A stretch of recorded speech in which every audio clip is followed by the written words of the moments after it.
दोस्तों सबसे पहले इस चैनल को आप सब्सक्राइब कर दें और साइड में बेल आइकन जो दिया हुआ है उसको ऊपर आप प्रेस कर दें ताकि इस चैनल के आने वाले सभी वीडियो का अपडेट जो है आप तक पहुंच सके।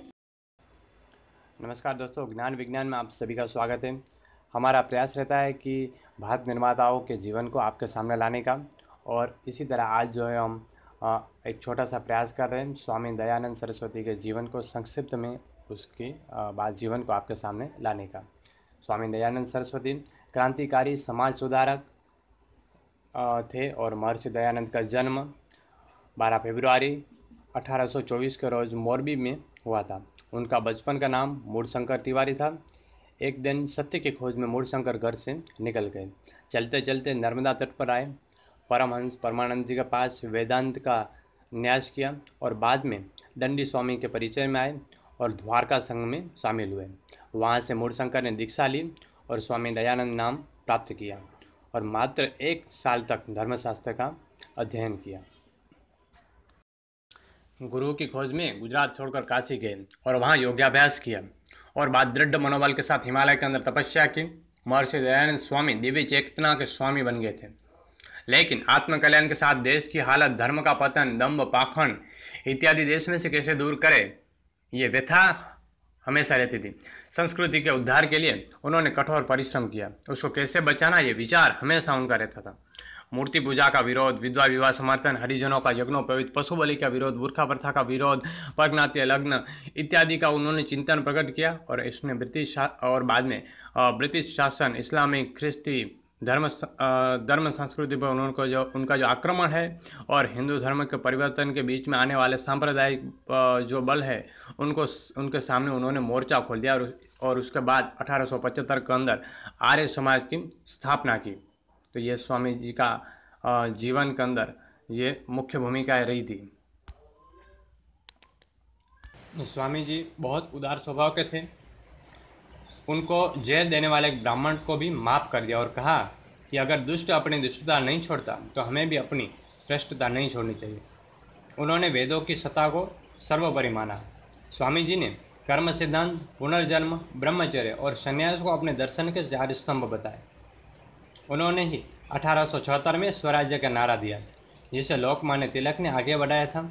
उन्होंने किसी के विरोध की निंदा या परवाह के बिना भारत के हिंदू समाज का कायाकल्प करना अपना ध्येय बना लिया था। यात्रा के दौरान वह गुरु विरजानंद के पास पहुँचे। गुरुवर ने उन्हें पाणिनि व्याकरण, पतंजलि योग सूत्र तथा वेद वेदांग का अध्ययन करवाया और गुरु दक्षिणा में गुरु ने मांगा कि विद्या को सफल कर दिखाओ। आर्य समाज की स्थापना अगर देखें तो ओम जो है वो आर्य समाज के अंदर ईश्वर का सर्वोत्तम और उपयुक्त नाम माना जाता है। उन्होंने वेदों को धर्म ग्रंथ माना है। भगवद गीता के बारे में बताया कि इसमें कुछ भी गलत नहीं है और सही है और ये वेदों के खिलाफ भी नहीं है। कलकत्ता में केशव चंद्र सेन के कहने पे उन्होंने संस्कृत के बदले आर्य भाषा यानी कि हिंदी में बोलना शुरू किया।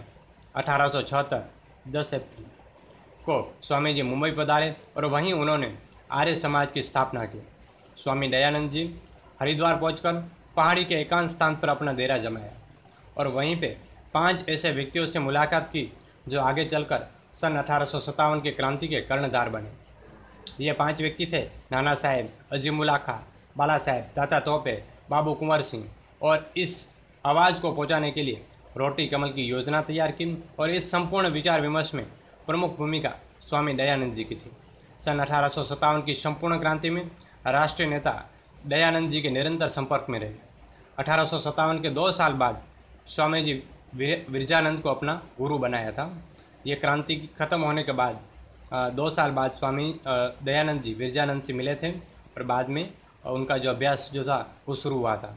स्वामी जी की प्रसिद्धि जो थी वो धीरे धीरे बढ़ती जा रही थी।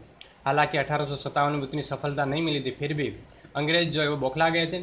इसलिए अंग्रेज़ों ने सोचा कि स्वामी जी को अगर अंग्रेज़ों के पक्ष में कर लिया जाए तो अंग्रेज़ लोकप्रिय हो सकते हैं और अपनी जगह बना सकते हैं यहाँ पे।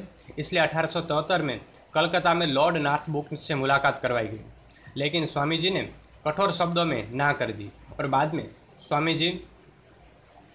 स्वामी जी और उनके लोगों के बीच के संबंध को लेकर अंग्रेजों अंग्रेज जो थे वो षड्यंत्र करने लगे। 30 अक्टूबर 1873 दीपावली के दिन संध्या को उसका मृत्यु हुआ। मृत्यु कारण भोजन के साथ जहर और पिसा हुआ कांच। चिकित्सकों ने पाया, यह माना गया कि यह सब अंग्रेजों के इशारों पर हुआ था। स्वामी जी की लेखन की कृतियों में सत्यार्थ प्रकाश प्रसिद्ध पुस्तक है और ये हमेशा हमें प्रेरणा देता है। तो आज के लिए इतना ही। ये छोटा सा जीवन परिचय था और स्वामी जी जैसे गुण हमारे जीवन में आए, ऐसी प्रार्थना। तो यहाँ पे ये हमारा समाप्त होता है।